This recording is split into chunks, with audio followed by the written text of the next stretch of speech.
When the Canucks miss the playoffs again. When Jim Benning trades away all our picks. When Goldobin is scratched for the third game in a row. C4 is there. With Sedin-like vision, Horvat's work ethic, and Petey's electric personality. Here comes the C4 Canucks Hockey Podcast with Chris, Matt, Anna, and Adam. Powered by Overtime Media. C4 Podcast on CanucksHockeyBlog.com. Matt Lee in the Overtime Media Studio, or broadcasting live from the Vivid Seats Studio here in downtown Vancouver. I'll get it right one of these days. Anna Forsyth in the house as well. You can follow her at aforsyth03. Anna, how are you? I'm doing okay, thank you, Matt. Good to hang out and get some quality time, just me and you again. The booth is not as small as I thought it would be, actually. There's another booth over here. We're recording live from the Vivid Seats Studio in downtown Vancouver, making good with our sponsors, but also from the Vancouver Public Library. There's another studio that is even smaller than this one. You think that one's smaller? I think this one's smaller. It is most definitely smaller. I don't know. Adam is a larger individual, but it just seems so much smaller than this one did. So let's be thankful that we're in this space. Anna, we're only 2 days away from the regular season getting underway. Meaningful hockey, if you will. And the Vancouver Canucks about to drop the puck, making waves today on this Monday morning. And, of course, people are going to be listening to this one on Tuesday afternoon. So, of course, it might be old news by then. But your thoughts first on, and we'll get into this a little bit later, but on Sven Baertschi getting waived. I know Baertschi has been a fan favorite of yours throughout the years as well. Yeah, I definitely think so. I've enjoyed watching him play. Obviously, he's been through his issues injury-wise. He seemed to come back for a little bit last year, and then he was right back in the injured spots there. I loved him in preseason. I thought he was getting back to his best. Found the back of the net as well on a line with Bo Horvat as well. But yeah, but it seems like the Canucks were not quite convinced by him. So. And of course, we'll get into both the dismissal of Sven Baertschi down towards Utica, or at least being waived, along with Nikolai Goldobin, as well as Alex Biega coming up in the next segment here. Chris Golden at Lightforce, not here in this one. Mrs. Lightforce's birthday today, so special happy birthday to Marnie. Adam Ovenel-Carter working at Steamworks. Come visit him for a pint, if you will. Yeah, rag on him. We'll also look at the likely lineup versus Edmonton on Wednesday. Also, a little bit of news, maybe a bit of let's talk about better things, but a little hinting about a potential captain being named on Tuesday. So we'll get into all that coming up next on the C4 Podcast on CanucksHockeyBlog.com. Okay, so like we talked about right off the top here, Anna, the Vancouver Canucks making waves this morning, announcing that Sven Baertschi, along with Nikolai Goldobin and Alex Biega, would be waived. One-way contracts, all three of them, of course. And the three of them, not who you expected, per se, to get the waived assignment. No, I know Canucks had to do something, right? Not what I expected. I was definitely, when I saw the news when I woke up this morning, I did say it, repeat it out loud to myself because I wasn't sure it was true. I guess looking on it, Goldobin's never quite won his spot, never quite cemented it here, and he really had to come up big in the preseason and didn't. Yeah, it's hard to make an argument for him cementing that spot. So, in other words, I think there wasn't too much surprise when it was Biega. I mean, a little bit of a surprise that Biega was waived. But Biega's kind of that functional guy. Biega has been waived in the past on the eve of regular season action. This is not, unfortunately, the first time Alex Biega has been waived. I think, like you mentioned, Nikolai Goldobin needed to have a great camp, did not, and that's why he was waived. That was probably the least surprising of the three, but no one, I think, expected Sven Baertschi to get waived. No, I think if people didn't see him making the opening night lineup, it would be because of not quite being recovered injury-wise.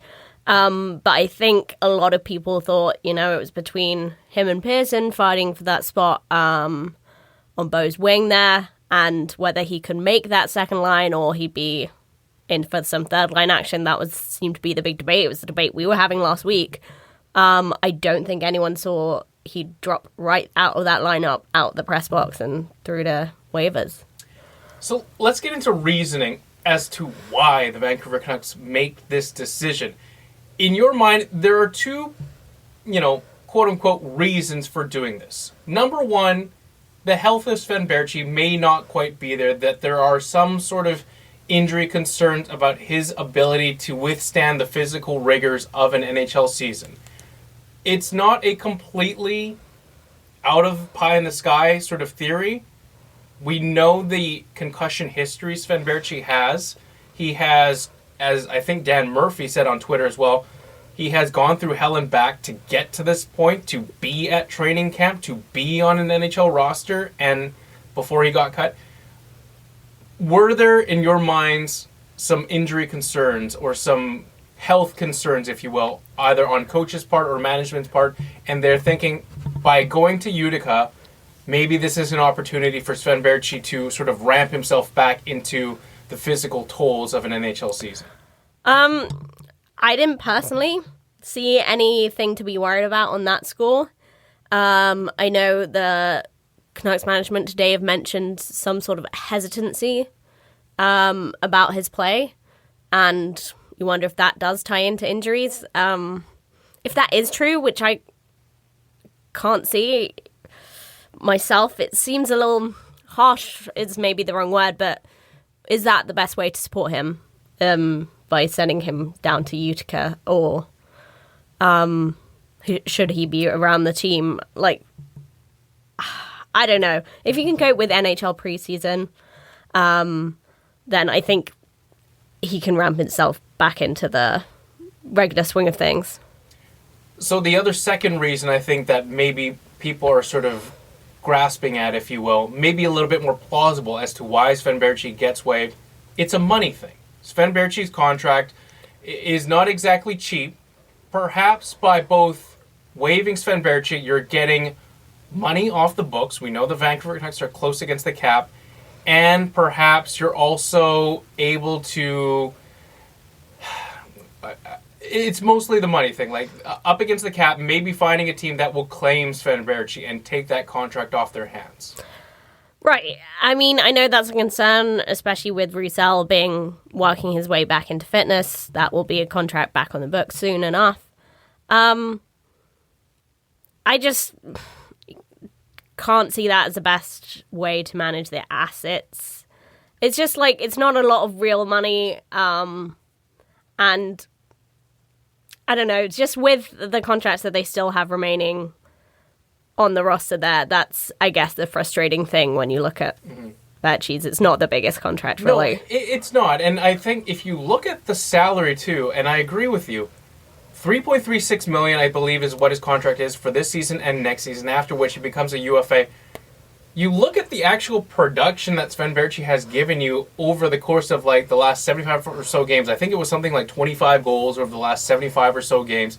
They're second-line numbers, and yet he's compensated for someone who's probably more along the lines of a third-line guy. I don't feel like it's a money issue.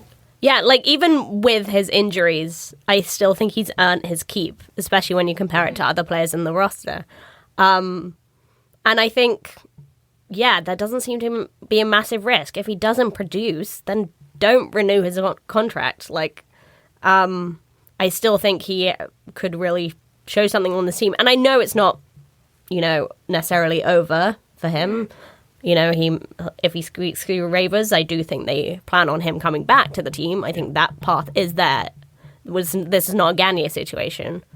But yeah, I just not necessarily sure I buy the logic, either money-wise or with his play. So we're not going to debate too much here on like whether or not Sven Baertschi will get claimed, because by the time this podcast comes out, it's a very real possibility we'll have that finality about whether or not Sven Baertschi is still a Vancouver Canuck or a Utica Comet, if you will. I will say this, though. You don't have to explain yourself, but I'm just going to rattle off a name, and you tell me, would you rather have them or for Sven Baertschi? You don't even have to give reason. Okay. Would you rather have Sven Baertschi or Tanner Pearson? That's difficult. Pearson, I guess. Sven Baertschi or Josh Levo? Sven, maybe. Marginally. It's very close. Sven Baertschi or Nikolai Goldobin? Both, of course, who got... Sven. Sven, no doubt. No doubt on that one. Sven or Louis Eriksson? Sven. Sven or Tim Schaller? Sven. Baertschi or Tyler Mott? Baertschi. Baertschi or Jay Beagle? Baertschi. Again, like we're comparing apples to oranges. I know, yeah, because we're just skipping around here, but this is just strictly looking at like where Baertschi stood in our minds in terms of the pecking order, if you will, in terms of who deserved a spot on merit or not. Baertschi or Brandon Sutter? Baertschi. Baertschi or Adam Gaudette? Considering the fact, by the way, Gaudette has a two-way contract, of course. Probably Gaudette. Interesting. Just because of with his age and the type of player he is, I think Gaudette just has a lot of promise. I still think Sven Baertschi, like, if you're trying to, like, in a very strange way, rank the players out of 100, I still think Sven Baertschi's a better player right now. But in terms of actually keeping the player on the team, yeah, I would possibly pick Gaudette.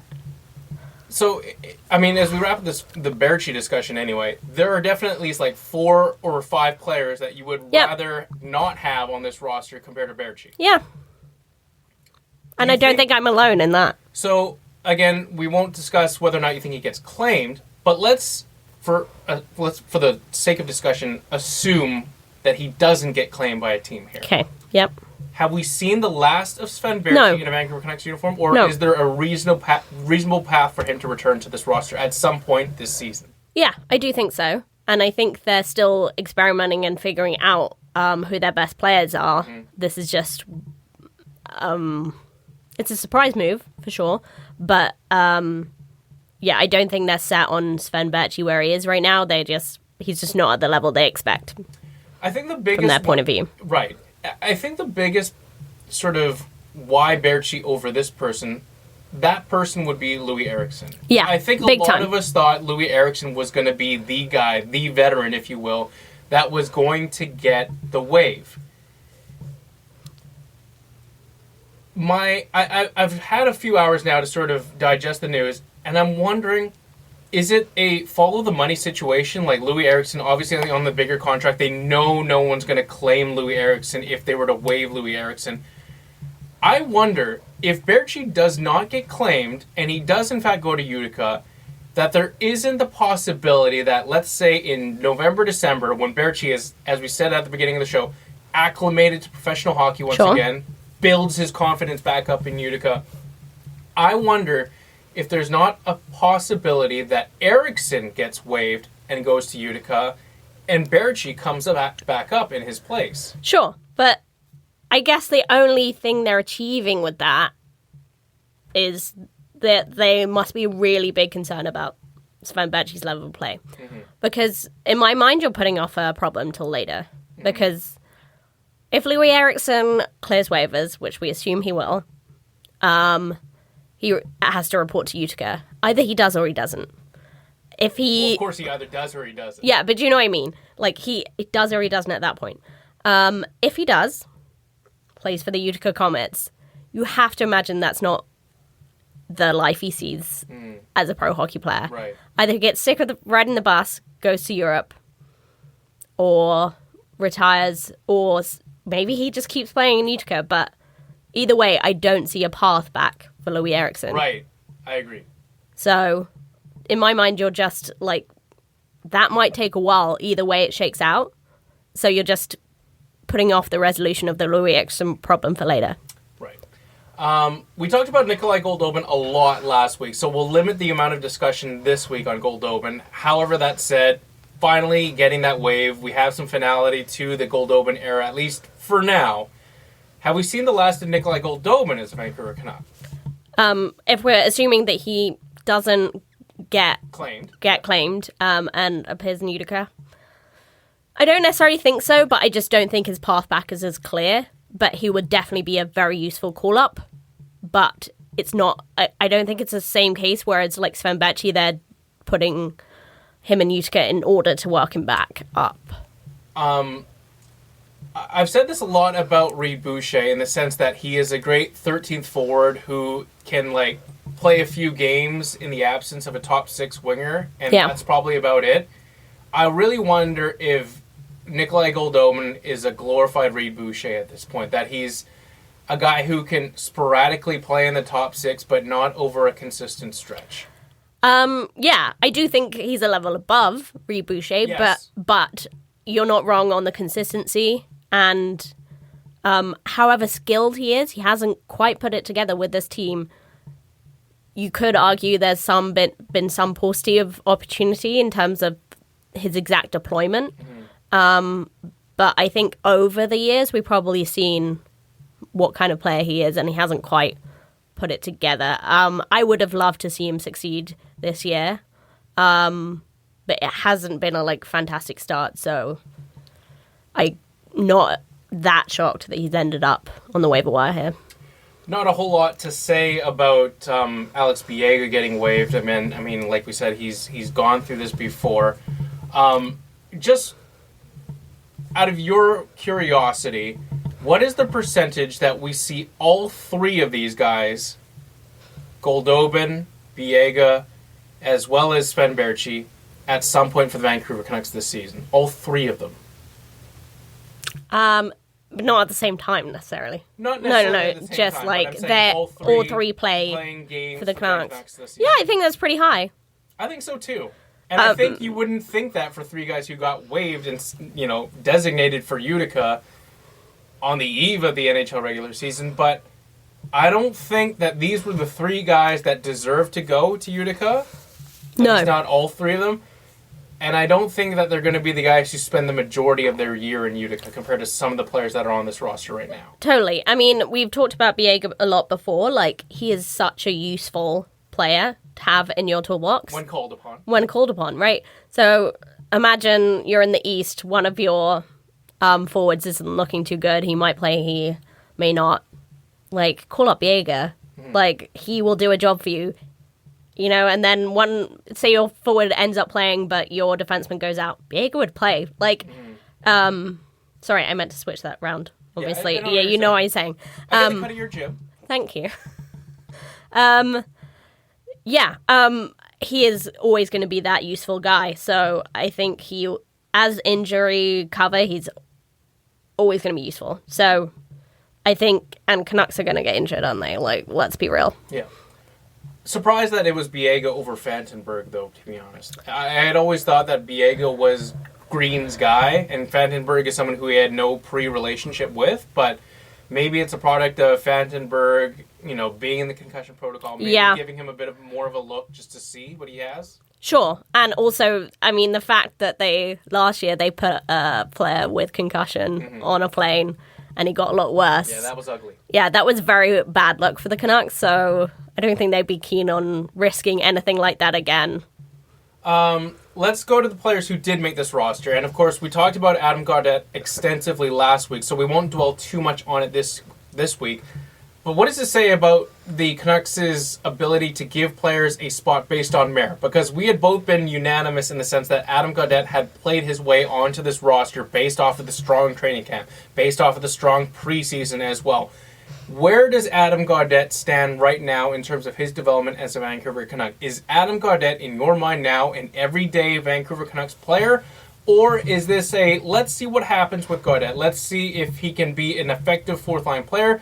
Or is Adam Gaudette more of a 13th forward in your mind? What do you think? I think we're probably somewhere in the middle right now. I think they're very keen to see what they have in him. And Green's been talking him up a lot. I'm sure that's partly to use as a motivator for other players who are underperforming, but I think he is impressed by him, and obviously they've made this interesting roster move in order to accommodate him on the Canucks roster. But I don't see him having a secure spot on this team yet. He's a little way off from that. On the actual lineup. Yeah, I am a little bit more optimistic, or at least I have a more better outlook on Gaudette. I just like more better. Sorry, more better. Sure. English is not my first language. No. I just think like what we have seen from like Gaudette looks markedly better than he did at this time last season. Like, Agreed. Leaps and bounds, like the battling along the boards, his on ice awareness seems improved as well. Like he's really taken to the pro game, I think, over the course of the last full calendar year. I'm just really interested to see how much further he can take his game, because unlike we've had our talks about guys like Jake Virtanen and Nikolai Goldobin over the years, young guys who were not able to adjust to the professional game and demonstrate that consistent level. I kind of think Gaudette's got that factor to him, and I think he could be a lot better than just like an effective bottom six player. He might be maybe more along the lines like in the future, along the lines of a second line center, maybe even a high-end third line center at one point, I think. So, Horvat Jr.? A little bit. I mean, I can see that too, and I hope you're right. I just think there are definite discrepancies in his game. Defensively, I think the coaches are a bit concerned about that end of things, and from watching his play this preseason, I can see a bit of that. Like, I do think he has to improve on the defensive end of things. But yeah, I see that. I just don't think he's there right now. Yeah, fair enough. If Adam Gaudette is being played very sparingly as a fourth line player, or if he's being occasionally scratched for a few games to start the year, do you see a reasonable scenario where it's Gaudette being sent back down to Utica to get that ice time? Again, waivers exempt, and a guy like Sven Baertschi comes right back up. I mean, that seems like a waste. Mm-hmm. A waste of your opportunity with Gaudette. Like, plus, you risk losing Sven Baertschi for nothing in the process. Yeah. Like, you made that risk, so you've got to make it count. Like, I mean, that's a concern that they're not going to. Obviously, it is with this management that they don't necessarily play things out to its logical conclusion. But yeah, you've got to use this opportunity to, like, what's the point of just have him watch the team and then get sent down again? Right. So that leads me to my last question on Gaudette is, do you think he spends all year with the Canucks? It's such a big question mark. I can see a scenario where he goes down, but I can too, and it's again, I go back to the fact that he's not eligible for waivers.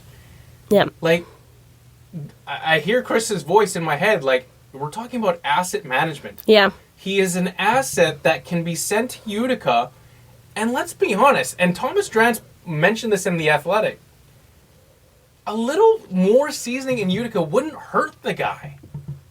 No, and like, he's had, like, I think at most a cup of coffee in Utica. I don't think he's played that many games for the Comets. Well, you look that up. I'm just to say, I know we talked about him deserving a rest spot, and I'm completely still on board with that. But part of the reason why we talked about it was just like the message it would send if someone like Gaudette earned that roster spot and someone like Schaller or someone like Louis got sent down. Like, I think that was part and parcel of it. So it just feels like we've not gone as far as we could have with that.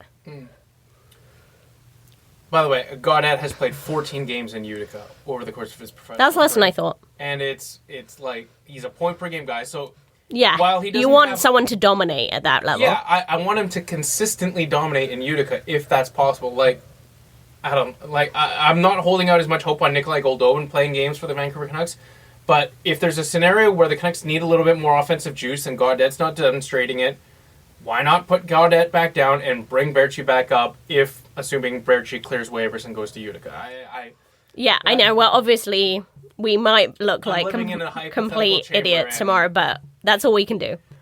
A quick question. Who plays more games for the Vancouver Canucks this year? Gaudette, Tyler Mott, or Tim Schaller? Tim Schaller. I was going to say Tyler Mott. Yeah, I mean, I just think Gaudette's going to be the least. I'm happy to be called wrong. over the course of the season. Yeah, me too, big time. I do not get the fascination that this team has with Tim Schaller. Not at all. I think a lot of... Is Tim Schaller today what Jason Megna was Yeah. back then? Like, Jason don't Megna, understand. another name on the Tyler waiver Mott is wire. also a pretty... Like, I was shocked to look at this up yesterday, but Tyler Mott played like 70-plus games for the Canucks last year. That's a lot of games for the Canucks this Really? year. That's amazing. I didn't realize it was that many, but yeah. I'll double-check it again, but I'm pretty sure. He's very serviceable. He's kind of like a Biega for the like, forward what is group. Is there that much difference between Tyler Mott and when we had Brendan Gaunce up here? No. Like, they're all replaceable guys. Again, Tyler Mott, 74 games. The biggest, Nose, I should say, sorry. Biggest jag, right? You know, complete jag They're of a player. replaceable guys. But Tim Schaller, I think, you think he's almost like a level below that. Like, he's not only like just like a warm body, you just think he's not even quite doing his job. Like, he's frail. Like, his game is frail. It's not really what a team like the Canucks, with the ambitions like the Canucks do, like, he's not the kind of player you should be playing. But as you say, the Canucks seem to have a fascination with him, and I think a lot of people have expressed mystification at that. He seems like a lovely guy, but, you know, that shouldn't get you an NHL job. A couple more last thoughts, if you will, as we wrap up this conversation on the players that did make the cut and the ones that didn't. What does this mean very quickly for Utica? It looks like on paper Utica is going to have a much better roster this year than they did last year. Right, and I know they've just sent Kelly down to the ECHL, so McIntyre seems to be fighting for a spot, and like as worrying, along with DiPietro. Yeah, as worrying as some of the like play was in preseason, I think McIntyre seems like a decent goalie, and it's whatever to me. Yeah. But like I think that's more exciting to me than Richard Backman, right? Well, I mean, I look at it up front more than anything. I'm not really looking so much in goal, but like Zach McEwen is a guy. I'm sorry, I'll steal your. No. But like, go ahead. Zach McEwen, like, yeah, he's a guy who impressed in preseason. I thought. Yeah. I'm excited to see what he can do with bigger minutes, with some great offensive talent, like assuming Sven Baertschi and Goldon are clear. Like, I would like to see what these players can do with some good talent. I'm hoping that it is a good development year again for Jonah Gadjevich and Cole Lind as well. Like, there are some strong pieces in Utica for them to have a bit of a bounce back year. I know last year was a bit of a down one. So yeah, and I know a lot of people say it doesn't really matter how Utica perform as long as they're developing the players. But being in a winning locker room does make a difference, especially when you're, you know, in upstate New York, in an industrial town, writing coaches. Like, it makes such a difference for them, one, to be in a full arena, which I think they really enjoy, and two, to be on an exciting team, which, yeah, last year they weren't. Right. Now that the players and the roster has pretty much been set, we're going to talk next about who will be in the opening night lineup and what the lines are going to look like. All that coming up next. C4 Podcast on CanucksHockeyBlog.com. He liked to say the F word. Oh, then get the here then. Okay, see ya. Right off. Is going to have the F word on it. I wish I could give you an explanation about it. I can't. You, out of here. You said the F word, Dad. You called me the F word. A reminder that you can use the promo code OVERTIME in the Vivid Seats app to save up to $100 on all ticket purchases. Did you know that? I did, because you told me last week and I paid attention. Very nice. Anna, as we get into half full, or I should say the F word here on the C4 Podcast, CanucksHockeyBlog.com, let's talk about the opening night lineup. We now know the fate of Sven Baertschi, Nikolai Goldobin, as well as Alex Biega. We now have an idea of which players are going to be on this roster. Why don't you give me your opening night lineup look? Okay. So, I think everyone probably has seen this already, but just to go through what the lineup looked in practice today, like Phil and PD Brock. I think that's set. I think that's almost as set in stone as you can get. That's a lock. Second line, Pearson, Horvat, Miller. Again, as probably set as you can get. Agreed. And yeah, I like the way they play together. third line, okay, this is probably where it gets more interesting. Josh Levo, Brandon Sutter, Jake Virtanen. I would like to mention we didn't talk about him until now, but Virtanen's spot might be the shakiest on this lineup. For sure. If you think about it. Even more so than the fourth line, which we'll get into in a second. Yeah, and I think he definitely got called out in camp. We talked about that last week. I don't think he's necessarily massively impressed in preseason. But he's done enough to stay on the roster, at least. But yeah, I think he still has a lot to prove. I don't think Green's completely sold on him yet. And then that fourth line, we got Tim Schaller, Jay Beagle, and Tyler Mott, as you mentioned. Right. So I think this, if anything, is the one that might change. Oh, for sure. And let's talk about the names that are omitted from this lineup, and it's Adam Gaudette and Louis Eriksson, who are currently scratches in that lineup. Yeah. I don't see Louis Eriksson making that opening night lineup. Which I think is probably a relief. Well, and that just goes back to the whole why didn't we just waive him then Yeah. situation. Again, from my opinion, we're just putting off a problem that we could start solving now. I'm, again, not convinced that Tim Schaller and Tyler Mott play the majority of the season on this team. I think even the analytics had suggest some of those players had been drastically outscored against at 5-on-5 as well. The numbers were not good. Yeah, I for mean, some of those players. That fourth line doesn't fill me with confidence. No. Defensively, what do the pairings look like? We have Edler and Myers. Yeah. Cement, yes. Yeah, cement. Hughes and Tanev. I'm cautiously optimistic about. Yeah, and Ben and Stetcher.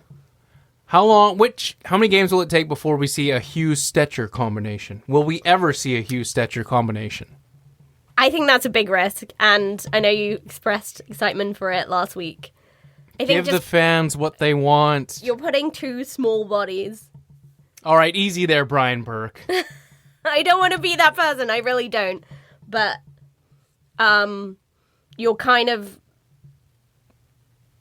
who's your guy that's just gonna stay at home and hit? Oh, now you really sound like Brian Burke. But you know what I mean? I think the worry there is that Hughes, you just need someone to shield Hughes, right? Yeah, I know. I'm sorry, I'm not trying to razz him. No, I don't like being that guy, so... Yeah. That would make Oscar Fantenberg that seventh man. Yeah, he'll be in the I honestly, I feel like I have seen the least of Oscar Fantenberg throughout training camp and preseason. I don't know who he is as a player. Honestly, I don't even know if I should have judged if he should have been assigned for Utica or not, because he could very well be much better than I thought. But I mean, we have no idea. All I look at is that he's a left-sided Alex Biega. Yeah, right? He's got to be younger, though. Yeah. Quick note on Fantenberg as well as Brock Boeser, both of whom were in the concussion protocol last week, Anna, both skating. It sounds like Boeser has cleared the concussion protocol. All systems go for both players, at least assuming that they're playing. It seems like Boeser seemed to be complaining of a sore neck more than anything else, so it seems like it was just a precautionary measure, but you're happy that precautionary measure was taken, that's for sure.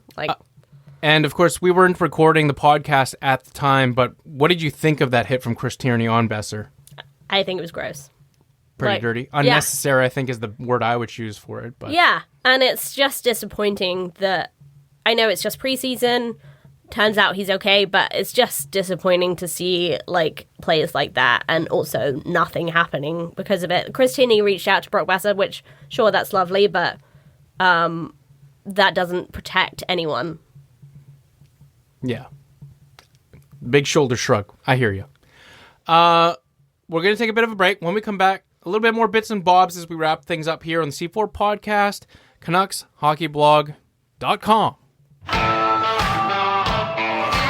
Take hitting out of the game. You can't hit anymore, so don't do it. The unsportsmanlike conduct, I want to get an explanation on it. No kidding. Because how do you get suspended for unsportsmanlike conduct? Plus interference. There's no interference there. He had the puck. Now, Madison never ever did that before. Now, why did he do it? And that because he was mad. Well, your early favorite for the Calder Trophy, that's for sure. Elias Pettersson, you might even say your early favorite for the Hart Trophy. Just to get back to your question, Elias is going to play plenty. He didn't play. He's going to get a lot of power play time. And yeah, I'm concerned about our offense. We lost 200-point players, and we've got to find a way to score. I'm concerned about the offense too, Travis Green.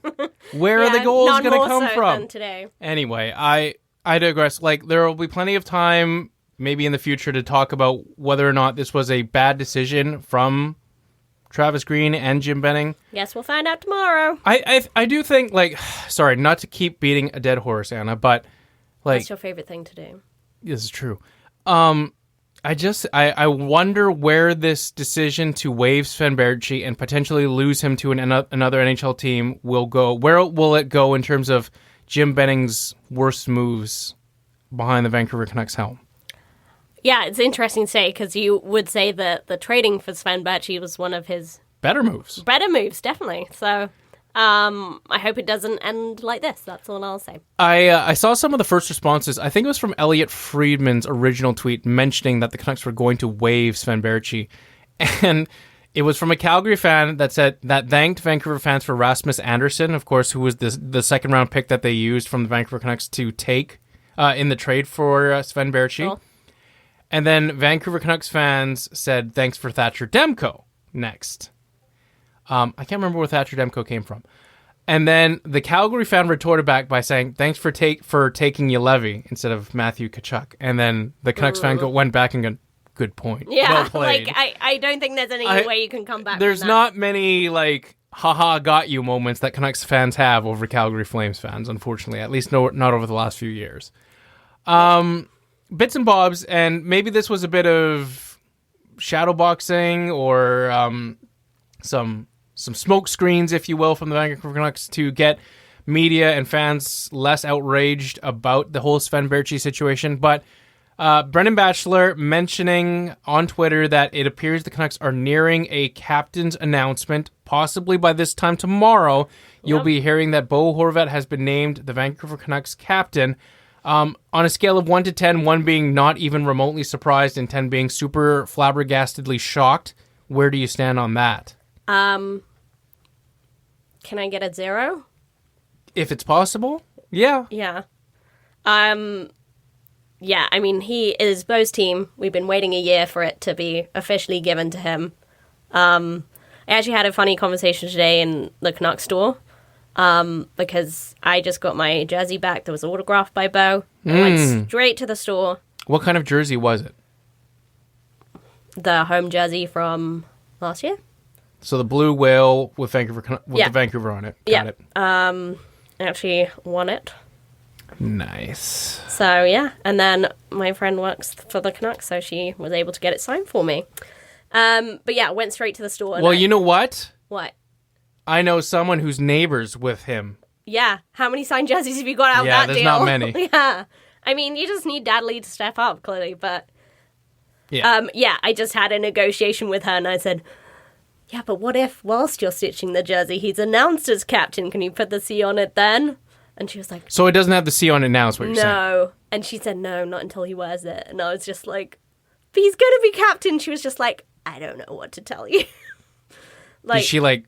wink at you no, or like send you a sign? I don't know your friend Anna, and I don't know how closely she works with the organization, but like, did she like blink twice? Did she like? So this was the girl in the store.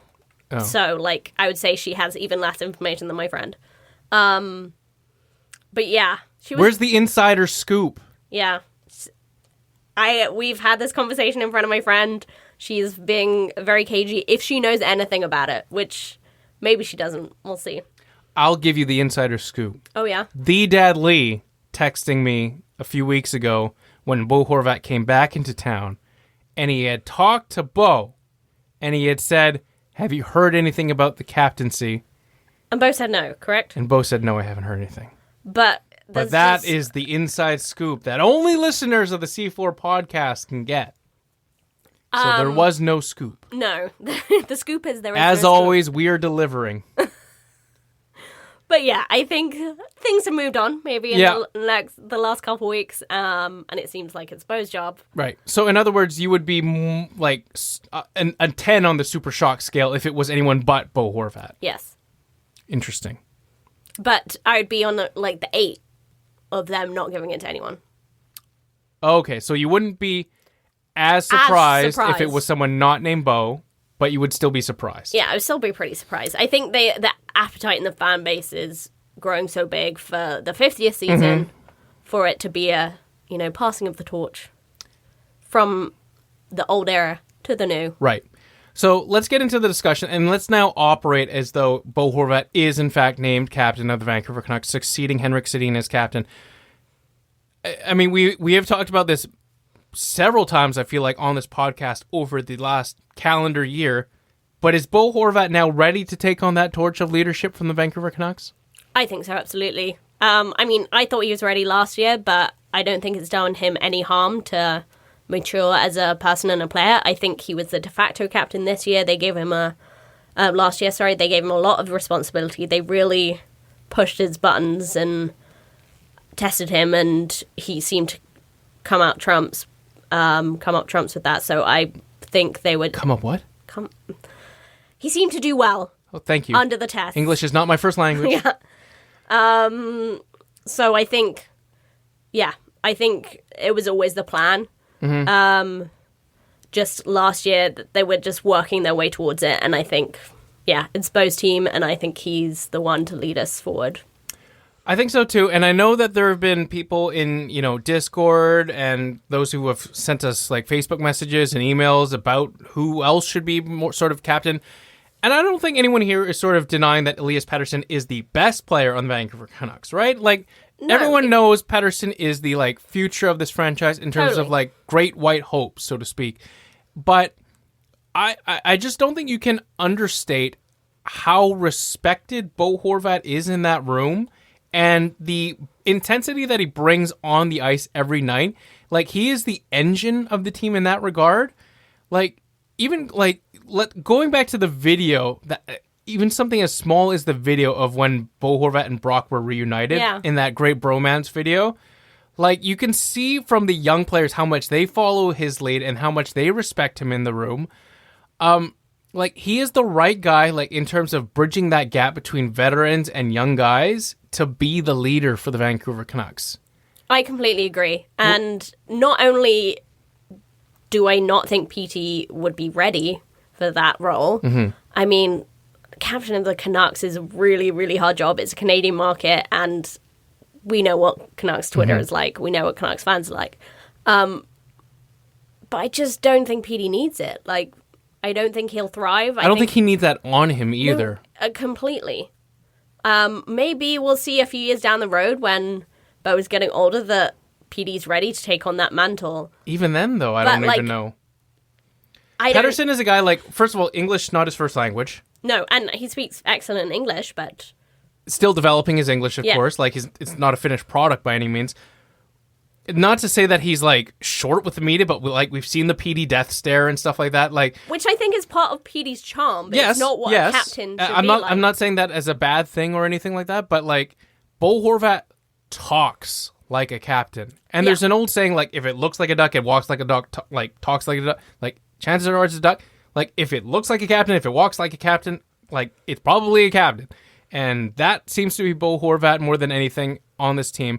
You could sell me, you'd have to sell me pretty hard, but you could sell me on Alex Edler or really reaching here, Brendan Sutter.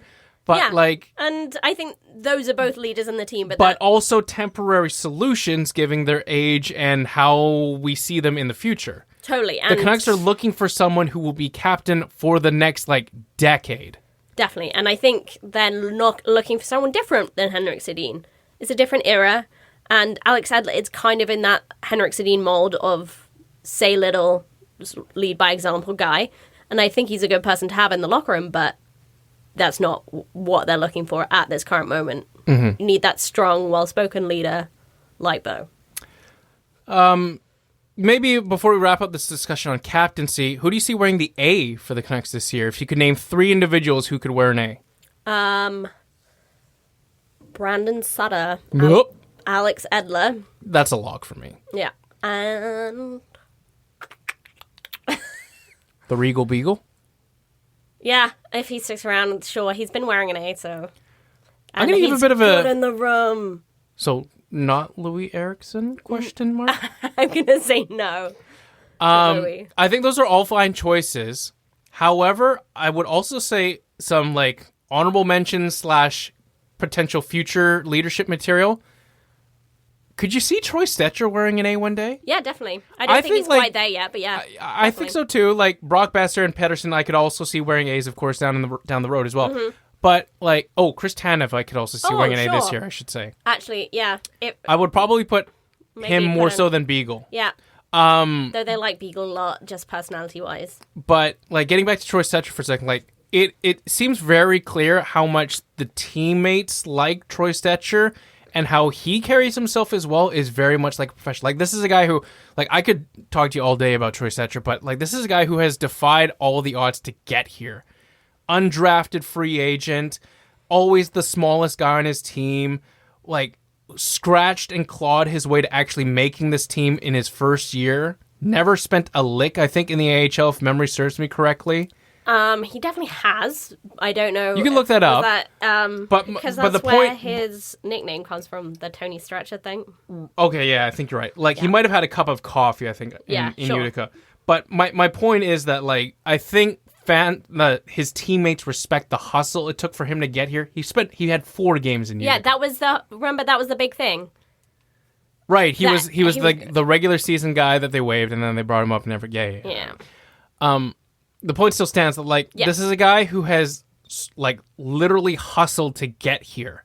So I can see a path where one day Troy Stecher is wearing an A. And I think that this is a undrafted player that might turn out to be one of the better successes for the Canucks. And I think that should be reflected in who they choose in terms of leadership in the future. I totally agree. He seems to be someone that's kind of flourished under that hometown team badge, whereas Jake Virtanen has struggled. Yep. Of course, it's different for defensemen, drafted, not drafted, where Jake was drafted, but... And not for nothing either, but it does mean something to me. In Victoria, when I saw the team at training camp, there were a lot of players that were taking forever to sign autographs for the fans and stuff. Yep. Troy Stecher was among the players that was out there the longest. And that doesn't surprise, I think, anybody here, but that speaks to, like, Richmond guy, grew up watching, cheering for the Vancouver Canucks. He knows what it's like to be in the fan situation. Like, this is a guy who is not just loved by his teammates, but you can tell he is quite universally loved among Vancouver Canucks fans. Oh, I completely agree. And I think as long as he keeps going from strength to strength, keeps working hard, I definitely see him in that leadership team going in the future. Well, that's about going to do it for us here on the C4 podcast. Anna, a quick mention and a quick shout out about the C4 Fantasy Hockey League. Yes, we brought it back for the second straight year. A special shout out to @BeardyCanuck03 on Discord, our reigning defending champion in our C4 Fantasy Hockey pool.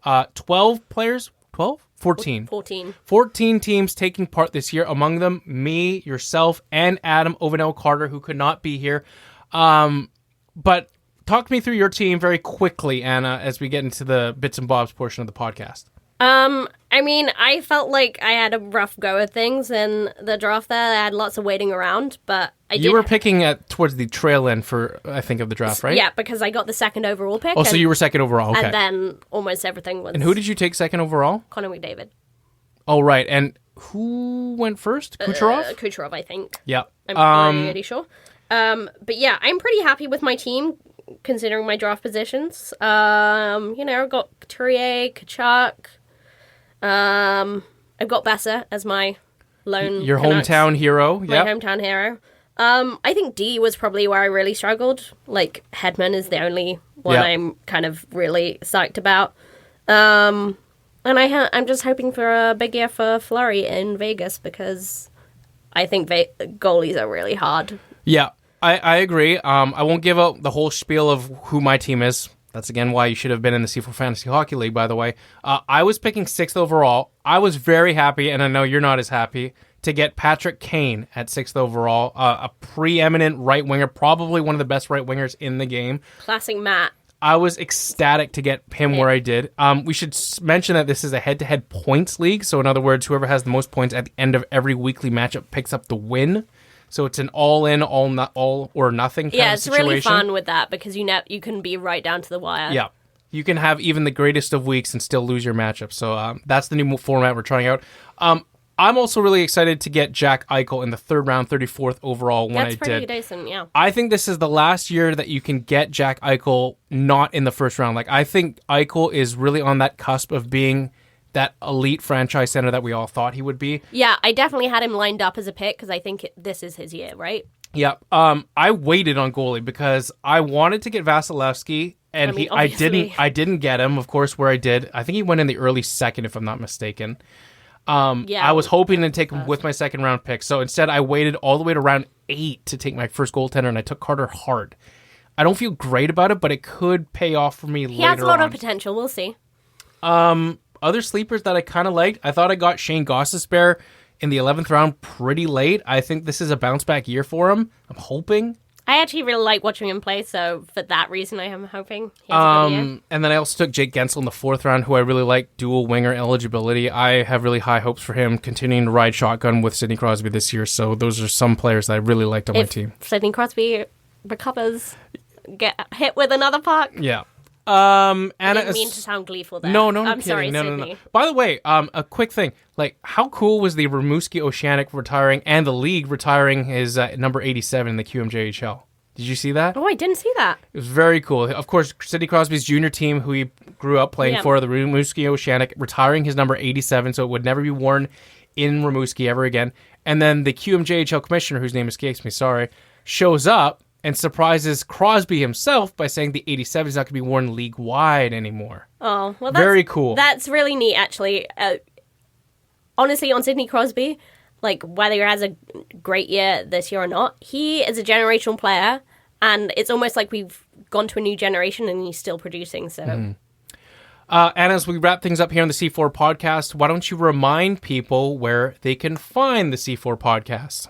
So you can find us on Twitter. We're at the C4 Podcast. We're on Facebook at the C4 Podcast as well. Our website is c4podcast.com, and that's where you can find all our episodes.